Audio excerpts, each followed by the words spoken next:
അതിവേഗം സ്പീഡ് കൂട്ടി യാത്ര തുടർന്നു. ഏകദേശം കടലിന് ഒത്ത നടുവിലാകാറായപ്പോൾ പ്രിയ കടലിന് മുകളിൽ വലിയൊരു വാൽ നീണ്ടു പോകുന്നത് കണ്ടു. അയ്യോ, ദേ നോക്ക്, ഒരു വലിയ വാൽ! പ്രിയ എല്ലാവരെയും വിളിച്ചു കാണിച്ചു. എല്ലാവർക്കും കൗതുകം തോന്നി. പക്ഷേ വിഷ്ണു മാത്രം പേടിച്ചു വിറച്ചു നിന്നു. പൊടുന്നനെ ആ വാൽ ഉയർന്നു പൊങ്ങി കടലിൽ ആഞ്ഞ് ഒറ്റയടി. ആ അടിയിൽ കടൽ വെള്ളം തെറിച്ച് എല്ലാവരുടെയും മേലേക്ക് വീണു. ഷോ, ആകെ നനഞ്ഞു, പ്രിയ ഡ്രസ് പിഴിയുന്നതിനിടയിൽ പറഞ്ഞു. അതെ അതെ, എന്നാ വലിയ വാൽ! ഇനി വല്ല മത്സ്യകന്യകയുടെ എങ്ങാനമാണോ? ശ്യാം കളിയായി ചോദിച്ചു. ഡാ, മിണ്ടരുത്, മിണ്ടിയാൽ നിന്നെ കടലിലേക്ക് ഇടും ഞാൻ. വിഷ്ണു ശ്യാമിന് നേരെ ചൂടായി. അതിന് നീ എന്തിനാ എന്നോട് ചൂടാവുന്നേ? സോറിയടാ, ഞാൻ അറിയാതെ, സോറി. ആ ശരി. തുല്ലസിച്ച് വീണ്ടും യാത്ര തുടർന്നു. പെട്ടെന്നാണ് വിഷ്ണു ആ കാഴ്ച കണ്ടത്.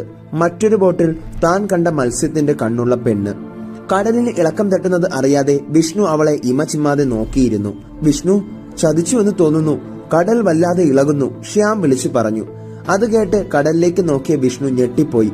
കടലിന് നടുവിലായി ചുഴി ഉണ്ടായിരുന്നു. യോ വിശാൽ! വിഷ്ണു, എനിക്ക് പേടിയാകുന്നു. പ്രിയ വിശാലിനെ ഇറുക്കി പിടിച്ചു. ചുഴി കൂടിക്കൂടി വന്നു. പെട്ടെന്ന് ചുഴി ഉയർന്നു പൊങ്ങി. അവരുടെ വള്ളം പെട്ടെന്ന് ചുഴിയിൽപ്പെട്ടു.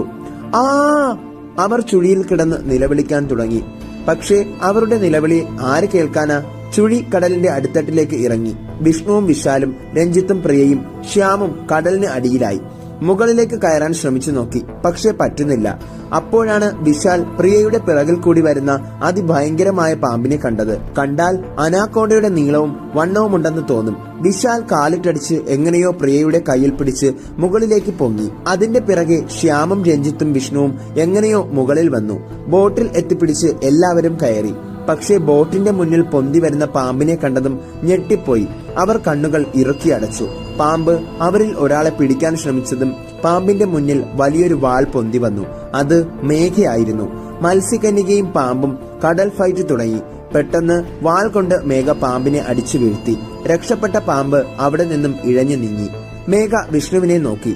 എന്റെ കൂടെ പിറന്നവരുടെ ജീവിതം തകർത്ത് നിന്നെ ഈ കടലിൽ നിന്നും രക്ഷപ്പെടാൻ അനുവദിക്കില്ല.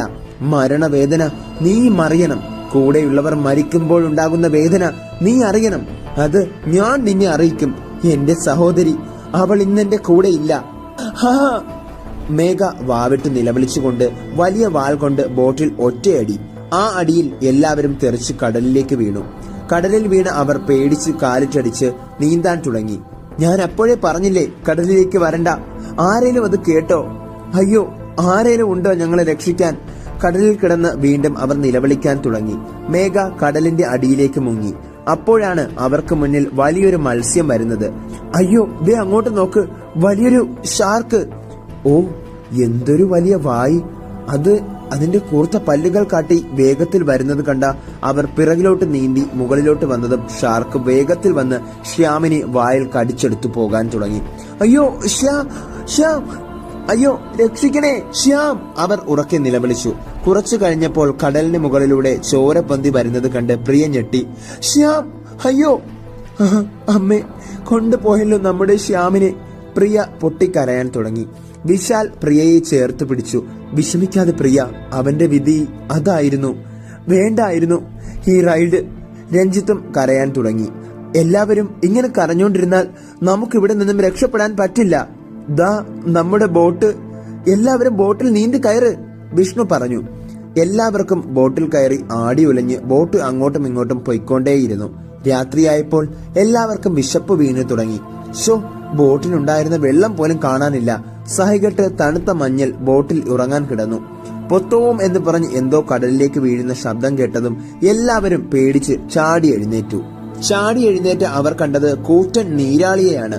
നീരാളിയുടെ വാലുകൾ ബോട്ടിൽ കയറാൻ തുടങ്ങിയതും രഞ്ജിത്ത് പെട്ടെന്ന് പാന്റിന്റെ ബെൽറ്റ് ഊരി നീരാളിയെ അടിക്കാൻ തുടങ്ങി.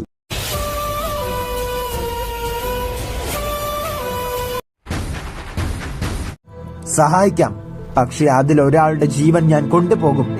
ഞാനൊരു മത്സ്യകന്യകയാണ്. അയ്യോ, ദേ അങ്ങോട്ട് നോക്ക്. എന്ത് മത്സ്യകന്യകയാണോ? Help me! മറക്കാതെ കാണൂ ഫാന്റസി ത്രില്ലർ പരമ്പര മത്സ്യകന്യക. തിങ്കൾ മുതൽ വെള്ളി വരെ രാത്രി 9 മണിക്ക്.